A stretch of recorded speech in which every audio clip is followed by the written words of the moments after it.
Hey there, this is Blake Temez with the Blake Temez podcast, and I wanted to get some ideas out there while they're still fresh. I've had the opportunity to read some articles from Renn. If you're not familiar with him, he's written on men's issues and often from an evangelical perspective, so coming from that corner of the church. And he wrote a piece, looks like in October of 2023, on the problem with servant leadership. Kind of a provoking title. If you've spent any time reading about leadership in a Christian context, or you've been raised in the church and so you've been taught to be a servant leader, the idea that there's a problem with it could be confounding, right? But Renn's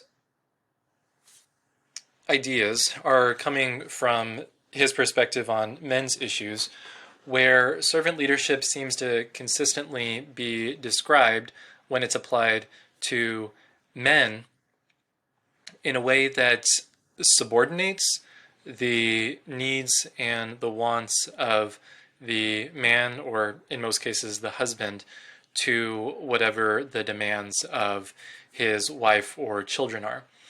Now, I'm still puzzling through this a bit myself. Again, this is a kind of a fresh set of ideas. But Renn calls out kind of the problematic aspects of this way that different images from the gospel are applied by showing that they don't really align exactly with the example provided by Jesus, right? So, again, to be clear, it's not that he's arguing that men don't need to serve in their leadership, but there's a framing issue that he's addressing. He points out how oftentimes the scene of Jesus washing the feet of the disciples is pointed out as the kind of like paramount moment, the exemplar of Jesus' servant leadership that we are meant to follow as men.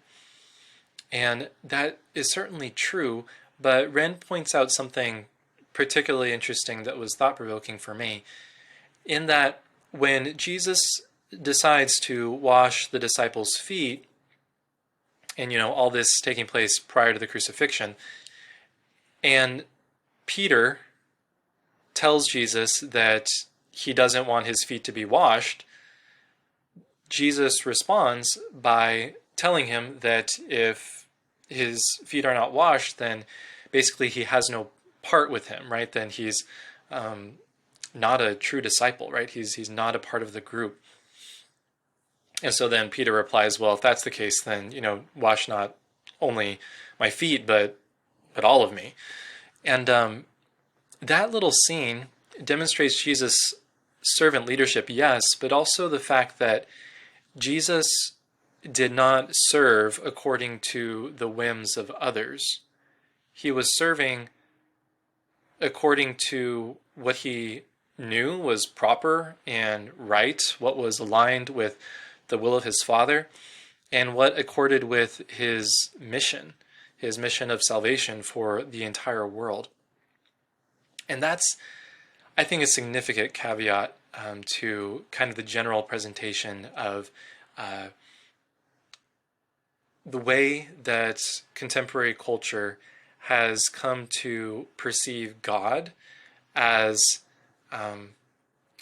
well, if you've not heard the term before, there's this idea of moral therapeutic deism, in which God is often relegated to the place of a cosmic butler or some kind of like divine assistant that is there to grant our wishes and take care of us and make us feel good, kind of like a therapist who's always on call. And that image of God, well, it's rather complex where that image has developed from, but it has implications for how we read about Jesus in the Bible, and then how we take Jesus' example and apply it to our lives as men serving in the church, or leading our families. And there's something to think about here when it comes to how our service is conducted. Is it conducted by simply responding to the whims of anyone who presents a need? Or is it conducted in a way that takes into account the mission that God has given us and our discernment, our decision making about which path forward is going to be the most aligned with that mission and our goals for our family, for the group that we serve at the church, whether that's a youth group or a men's group or whatever it might be. And so I really appreciated Renn's reframing here, or at least pointing out the need for reframing. Again, not that servant leadership needs to be tossed out, but the way that it is situated can often demoralize and devalue the virtues that men bring to the table that are native to them when it comes to valuing competency and excellence in various areas of life and goal setting and all that type of thing. So for all of you listening out there, that gives you something to think about. How do we understand servant leadership? How do we understand Jesus' example in the Gospels of servant leadership? How is that related to our image of God and what God is and who he is, what he does for us? And then how does that all get taken together and kind of boil down into how we live out our understanding of these things? How do we live it out in our relationships with other men, with women, with other people at the parish? So yeah, some food for thought. Think about servant leadership. Think about what it means to really lead in the example of Jesus. As always, thanks for your time and attention, and God bless your efforts today and all days, and peace.